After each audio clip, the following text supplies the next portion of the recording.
Not perfect yet.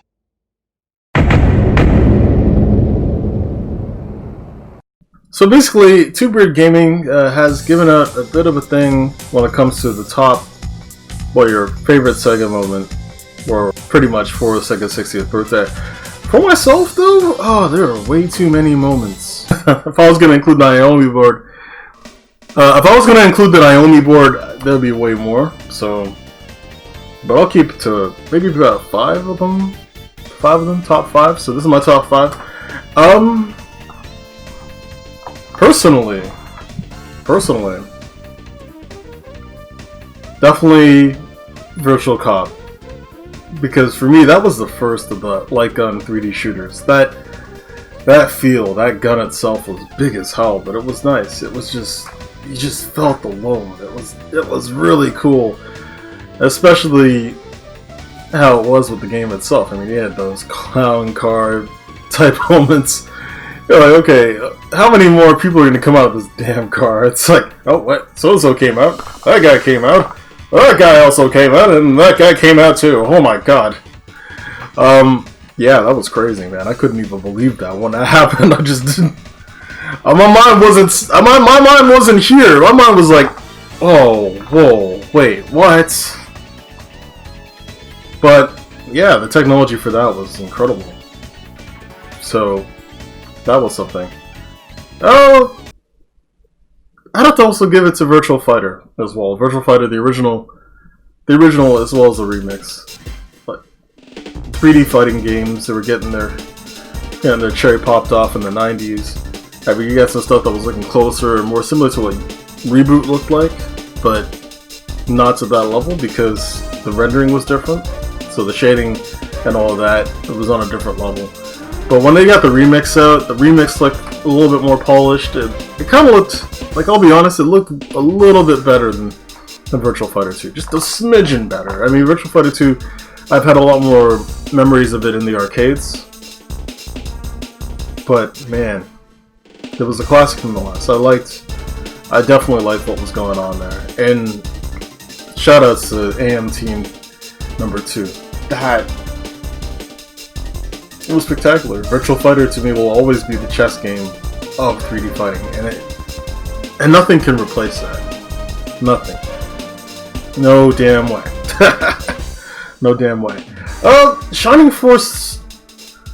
Yeah, Shining Force. I'm gonna give that to Shining Force Gaiden 2, sort of Hajia, because that was the first Shining Force I've ever played at the time. And that's what really, and between that and Crystal Warriors, I feel and believe that that's what really got me into turn-based strategy RPGs, because just the way they were shaped and how it was, like how the battles took place. Anything could happen. You don't have very much control over it. Like almost like not like not like regular turn-based RPGs, turn-based strategy RPGs. They give you this big map, and of course you've got the bad guys on one side, and you got yourselves then at the bottom, and you know you guys have to make your way up to the bad guys, or they'll be coming down to you, regardless.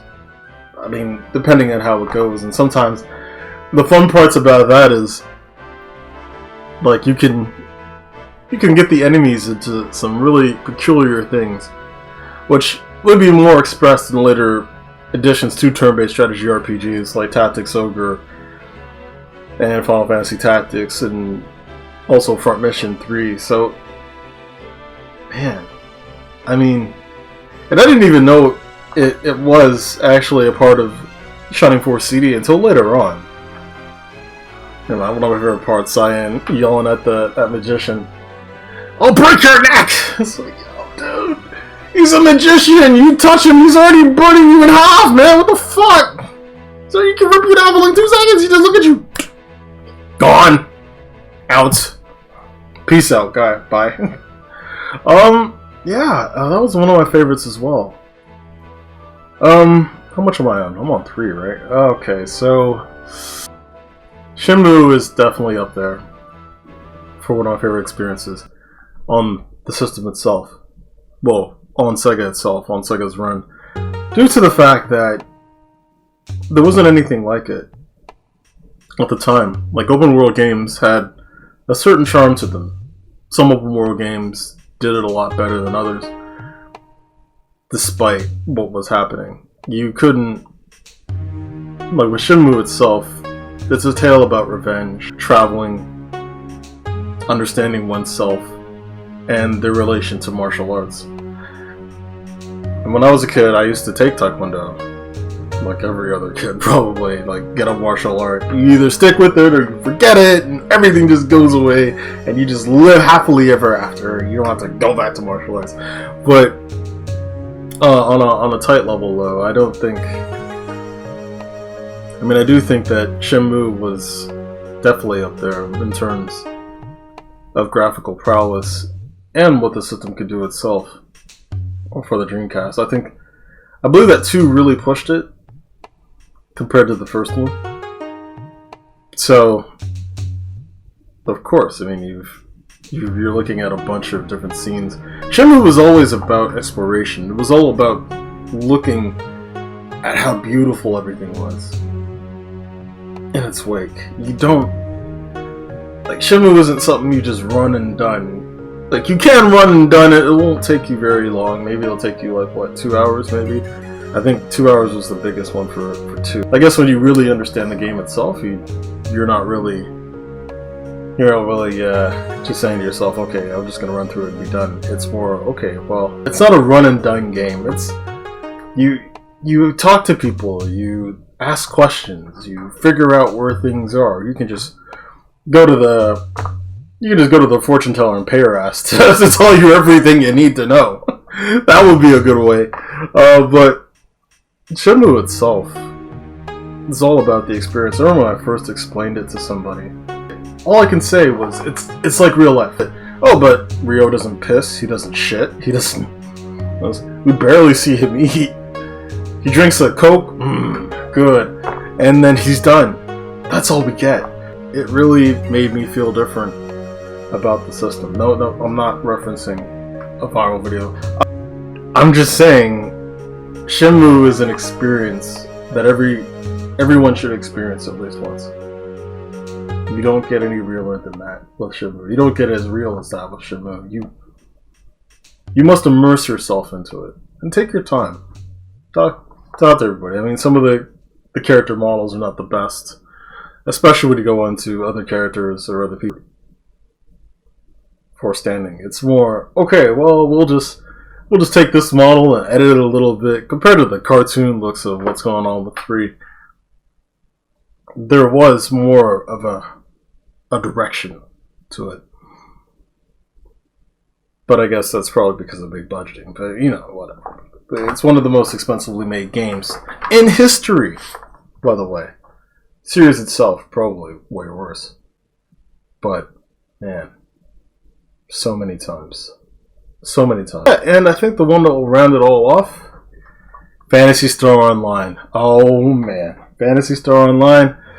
I bought both Volume 1 and Volume 2. I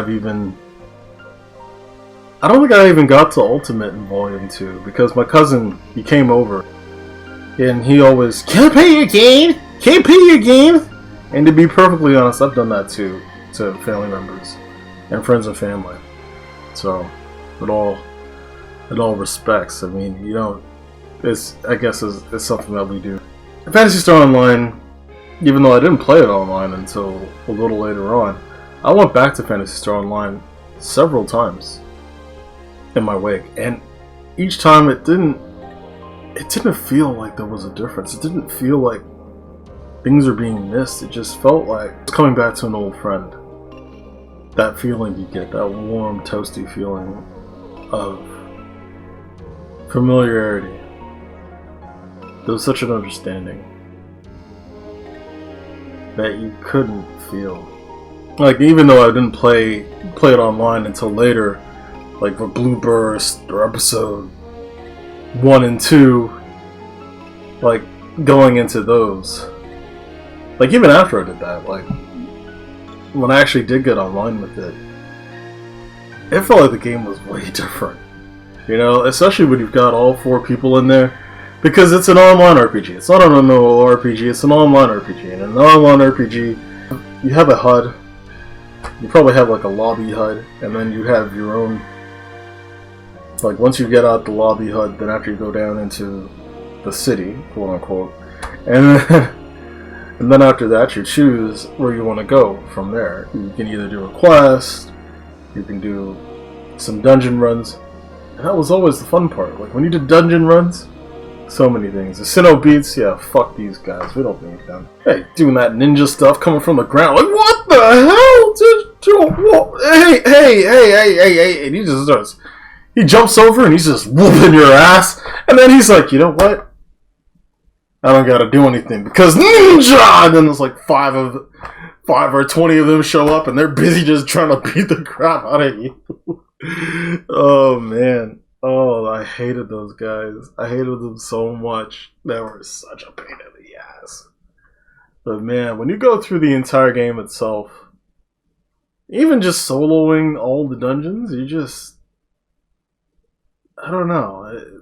It's very magical. You don't see that in a video game that often, and it does feel like it's that experience in an online RPG compared to a massively run RPG where you're, you know, yeah, kill this thing, but it just pops up again, and all of a sudden you see somebody else kill that same thing. It's no, not necessarily. And I think I pretty much covered everything. Like maybe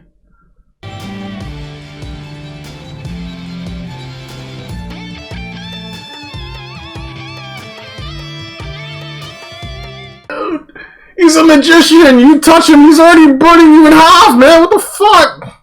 So you can rip you down for like 2 seconds. He just look at you, gone.